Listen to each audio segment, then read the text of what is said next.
안녕하세요. 에이블 대표 이시용입니다. 오늘은 스카이캐슬이라는 드라마 아시죠? 여기 보이시는 스카이캐슬.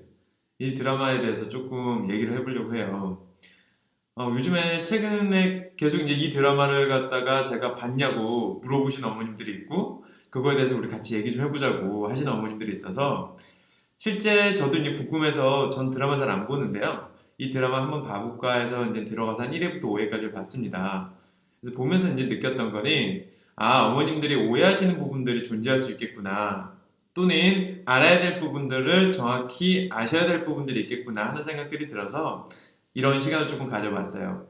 오늘 제가 아는 범주 안에서 대치동 현장에서 이루어지고 있는 것들과 드라마의 차이점들 정도는 안내를 해드리는 게 좋겠구나 해서 오늘 그 얘기를 조금 해보려고 하고요. 첫 번째, 염정아가 하는 교육이 있고 이태란이 하는 교육이 있습니다. 염정아가 하는 교육은 뭐죠? 뭐라고 생각하세요?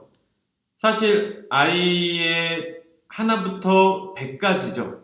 네, 모든 것들을 전부 다 하나씩 다 컨트롤해 나가는 교육이죠. 자, 그런데 그 교육이 정말 옳은 교육일까요?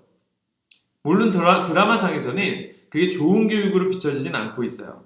그렇다고 또 나쁜 교육이라고 말하기도 어려울 것 같고요. 그럼 두 번째는 이태란이 하는 교육은 어떨까요? 우리가 예전에 이제 부모님들한테 받아왔던 교육과 비슷한데 그냥 공부할 놈들은 때 되면 하겠지. 그래서 그 아이가 할 수 있게끔 기다려주는 역할. 이게 보통 부모님들이 하고 있는 역할이었죠. 예전 부모님들이. 자, 이 교육은 의미가 있나요? 아니면 아이가 비효율적이거나 안 그러면 뭔가 손해보는 일은 없을까요? 이렇게 방치를 했을 때 이 두 가지를 조금 생각을 해봐야 될 것 같아요. 드라마에서 좀 더 내용들이 과장되고 극적으로 표현되고는 있지만 실제 이 두 가지 주제에 대해서 어머님들도 고민을 하고 계실 것 같습니다. 근데 제가 오늘 말씀드리고 싶은 건 염정아의 교육도 이태란의 교육도 둘 다 사실 제대로 된 교육은 아니에요. 여기서 둘 다 놓치고 있는 가장 중요한 게 있습니다. 그게 뭘까요? 실제 우리 아이한테 맞는 교육을 찾기 위한 교육 상품에 대한 공부를 안 하고 있다는 거예요. 다시 말해서 교육 상품에 대한 공부라는 건 뭐냐면 입시를 정확하게 분석을 해서 세상에는 굉장히 다양한 교육 상품들이 있습니다. 그 얘기는 우리 아이가 진행을 해야 될 정확한 입시 또는 교육에 대해서 공부를 해서 우리 아이한테 유리한 쪽이 뭔지 그리고 반드시 해야 될 것들이 뭔지를 확인하는 작업들이 필요해요. 평가를 어떻게 하는지만 확인하라는 게 아니고 실제 우리 아이가 받았을 때 좋은 교육이 뭔지에 대해서 그 교육의 본질을 확인한 후에 우리 아이한테 맞는 옷인지를 확인을 하고 입혀줄 수 있는 게 필요하다고요.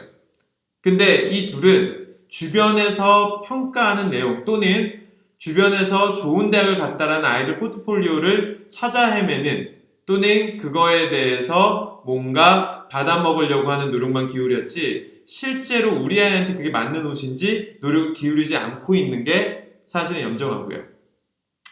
두 번째 이태란 같은 경우에는 실제 아이한테 줘야 될 정보들에 대해서 자세하게 공부나 아니면 필요한 정보들을 서치를 해서 아이한테 비효율적인 학습이 되지 않게끔 도와주는 역할이 이루어지고 있지 않고 있더라고요. 물론 제가 1회부터 5회 정도까지 본 거라서 또 뒤쪽에서 어떤 일이 벌어졌는지 모르겠지만 전반적으로 이 드라마에 담고 있는 내용들 자체가 너무 극단적으로 흘러가고 있는 건 맞습니다. 그래서 제가 오늘 드리고 싶은 얘기는 어머님들은 반드시 교육에 대한 기본적인 공부가 돼야 되고요. 그래야 교육 상품을 살 수 있는 눈이 만들어진다라고 보시면 될 것 같아요. 그래서 제가 오늘은 영재교육과 보통교육에 대해서 기본적으로 눈을 가지실 수 있게끔 그 내용들, 교육에 대한 기준들을 조금씩 얘기를 해보도록 하겠습니다. 장면을 잠깐 바꾸고 얘기를 연결해서 해보죠. 자, PT를 조금 크게 띄웠어요. 이 PT를 같이 한번 봐주시면 실제 염정아랑 이태란이 하고 있는 교육은 영재교육과 보통교육의 차이 정도라고 보시면 될 것 같아요. 자, 그러면 영재교육의 끝판왕이라고 할 수 있는 게 여기 보이시는 KMO라는 시험입니다. 그리고 보통교육의 끝판왕이라고 할 수 있는 게 수능일 거고요. 수학 기준으로 말씀을 드리고 있습니다. 자, 그러면 영재교육 끝판왕이 이 KMO라는 건 어떤 시험일까요? 실제 20문항을 4시간 동안 풀어야 되는 시험이에요. 어떤 아이가 수학 문항을 4시간 동안 푼다라는 건 어떤 성향을 갖고 있다는 뜻이겠어요? 본인이 사고하거나 어렵게 느끼는 문제들을 끈기를 가지고 계속 고민하는 시간들을 좋아하는 학생이어야 된다는 뜻이에요. 아이가 사고하는 시간들을 좋아한다고요. 뭔가 알아내려고 탐구하는 시간들을 좋아하는 학생이어야 이 영재교육이 의미가 있다는 거죠. 사실 영재교육은 영재학교나 가고를 갈 친구들한테 진행이 되고 있는 게 맞습니다. 그리고 그 친구들은 어떤 교육을 받아야 되냐?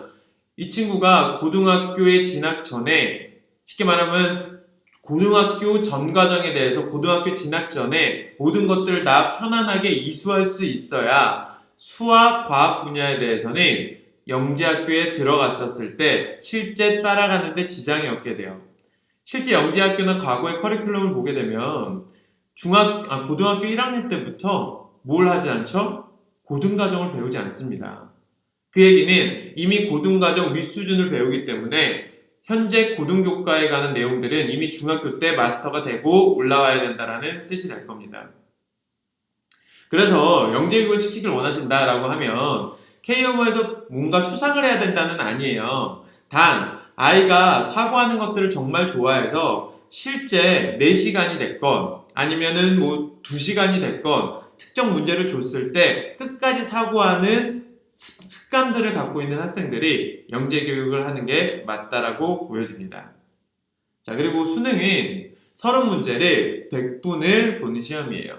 사실 영재교육과 수능은요, 실제 사고하는 질이 달라요. 영재교육은 사고가 어떻게 이루어져야 되냐? 단위 개념들이 있다라고 하면 그 중에 단위 개념 하나를 뽑아서 본인의 창의력과 사고력이 결합이 돼서 문제를 풀어나가야 됩니다. 본인의 아이디어가, 수학적인 아이디어가 결합이 돼서 사고를 해야 돼요.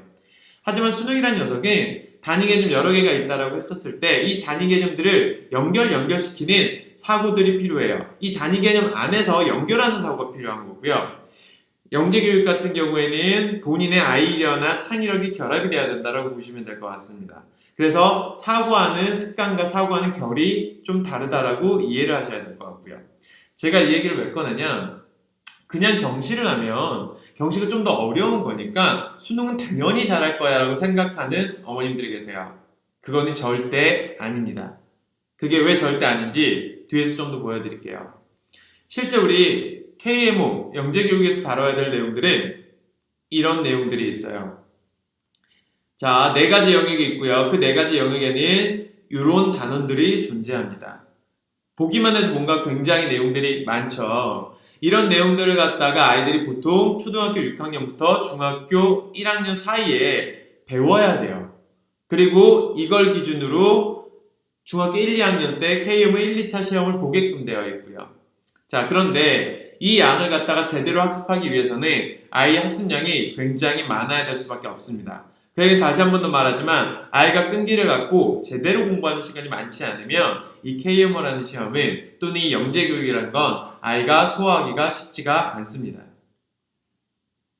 그래서 KMO 파트 중에 정수 파트를 제가 수능과 직접적인 연결을 한번 시켜보려고 해요. 얼마나 연결이 될까요? 정수에는 이런 단원들이 실제 지워지는 거 보이실 거예요. 이 지워지는 거는 수능과 전혀 연계성을 갖고 있지가 않습니다. 그리고 이 정수 파트가 수능과 직접 연결되는 거는 사실 단 하나도 있지 않아요. 그냥 간접 연계 정도, 한 10% 정도 보시면 될 것 같아요. 그 얘기는 어느 정도 거리가 있다는 뜻이겠죠. 제가 이런 걸 보여드리는 이유도 실제 경시를 열심히 했다 그래서 수능은 당연히 될 거야는 아니라는 겁니다. 물론 경시를 열심히 사고해서 잘 걸로 만든 친구는 수능으로 왔을 때 빠르게 등급을 만들 수 있습니다. 단 경시를 그냥 들러리로 서 있던 친구는 수능으로 돌아왔을 때 실제 수능의 등급도 빠르게 만들어낼 수가 없어요. 그렇기 때문에 경시의 시간을 많이 썼다가 수능으로 뺏간 친구들이 물리적인 시간의 손해를 굉장히 많이 보게 되어 있습니다. 대수 파트도 직접적으로 연결이 많이 될 것 같지만 지워지는 것들은 직접적으로 연결되는 게 전혀 없고요. 직접 연결되는 건 삼각함수 단원 하나입니다. 나머지는 간접 연계라고 보셔야 됩니다. 자, 마찬가지 세 번째 기하, 도형 파트죠. 도형 파트 같은 경우에도 수능과 연계성을 갖고 있는 건 실제 직접 연결은 마찬가지 여기 사인 법칙과 코사인 법칙 한 가지고요.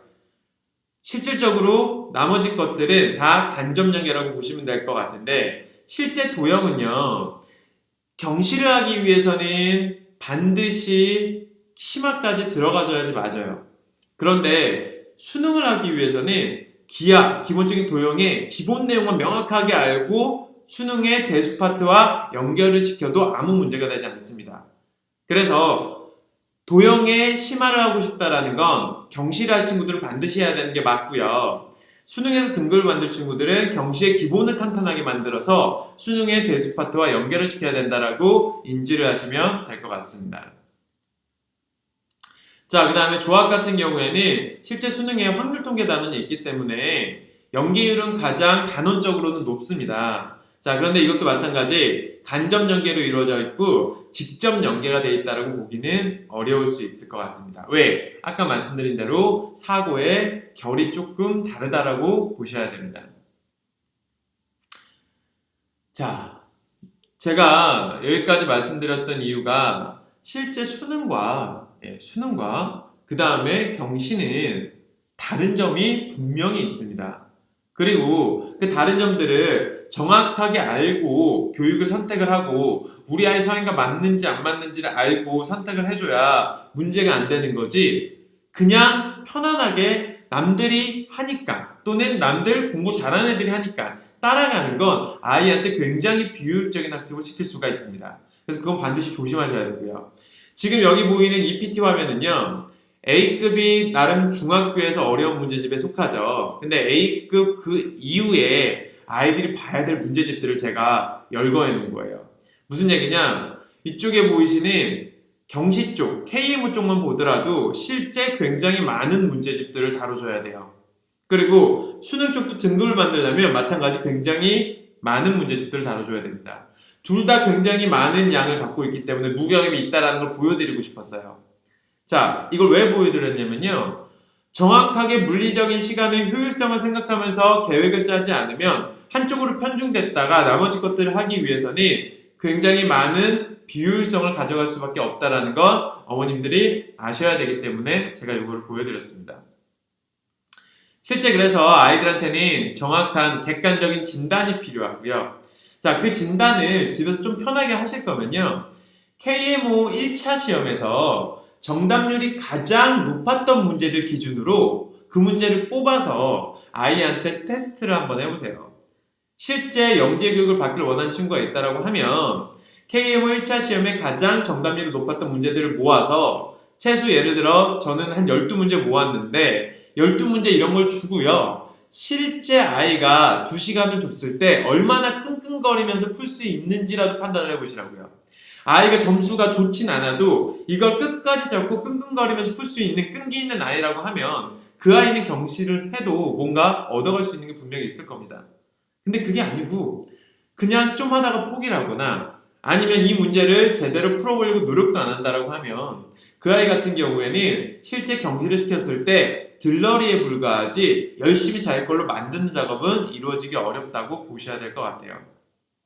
그래서 이런 요소들을 가지고 어머님들은 정확하게 아이들을 갖다가 진단을 하시고요. 그 다음에 영재교육과 보통교육의 차이점을 좀 알고 정확하게 진행을 시켜주시면 될 것 같습니다. 제가 장면을 잠깐 전환을 해서요. 만약에 어머님이 지금 어떤 교육의 기준들을 정해야 된다라고 하면 우리가 영재교육 라인으로 갈 거냐 보통교육 라인으로 갈 거냐라는 거에서 고민을 좀 많이 하시게 될 겁니다. 초등학교 저학년 친구들 입장에서 봤을 땐 그 사고력이란 키워드는 사실 영재교육이 아니에요. 사고력은 초등학교 3학년 전에 아이가 어느 정도 사고의 확장을 하기 위해서 여러 가지 IQ 테스트용 문제들을 갖고 경험해보는 단계라고 보시면 될 것 같고요. 직접 수학 교과라든지 수학 경시에 필요한 것들을 갖다가 활용하게 만들어내는 단계는 실제 아이들 교과 진도가 고1까지는 나가야 되고 그 다음 과정에서 경시 라인을 타고 갈 건지 아니면 수능 라인을 타고 갈 건지 결정을 하셔야 됩니다. 그리고 저학년 때 영재원들 많이 보내시는데 영재원이 경시 공부를 하기 위해서 가는 곳이 아닙니다. 영재원은 소위 말하면 면접 역량 강화를 위해서 가는 곳이라고 보시면 될 것 같아요. 그런데 그 면접 역량 강화의 그 퀄리티 자체가 대학교 영재원이 가장 높다라고 보시면 될 것 같고요. 그 다음이 교육청 영재원, 그 다음에 영재 학급 수준이라고 보시면 될 것 같습니다. 제가 추천드리는 건 대학교 영재원은 일단 보낼 수 있으면 보내세요. 의미가 있습니다. 그리고 교육청 영재원이 본인이 원하는 진로 분야라고 했을 때 보내세요. 진로 분야가 아닌 경우에는 교육청 영재원은 선생님에 따라 조금 차이는 있지만 퀄리티가 떨어질 수 있으니까 조심하셔야 되고요. 그 다음에 영재학급 같은 경우에는 그 학교에서 쉽게 말하면 특목고 실적들을 충분히 갖고 있는 학교라고 하면 그 학교가 중학교, 그 중학교가 특목고 실적이 좋은 중학교라고 하면 실제 그 학교에서 운영하고 있는 영재학급이 좋을 수 있습니다. 그래서 그런 경우에는 시간을 투자해서 보내시면 좋을 것 같고요. 오늘 제가 드린 여러 가지 팁들이 실제 현장에서 나오는 얘기들에 대한 기준으로 말씀을 드린 거고요. 실제 이제 이 스카이캐슬이라는 드라마가 여러 가지 극적인 요소들 많이 다루고 있지만 우리가 알아야 되는 건 이거 하는 것 같아요. 서두에 말씀드린 것처럼 어머님이 교육 상품에 대해서 또는 교육의 근본적인 내용들에 대해서 좀 열심히 공부를 해주시고 이게 우리 아이한테 맞는 건지 아닌지 성향 파악부터 해서 필요한 효율적인 공부를 할 수 있게 도와주시는 게 맞지 않을까 싶습니다. 자, 오늘은 여기까지 하고 마치도록 하겠습니다. 다음 시간에 뵙겠습니다. 감사합니다.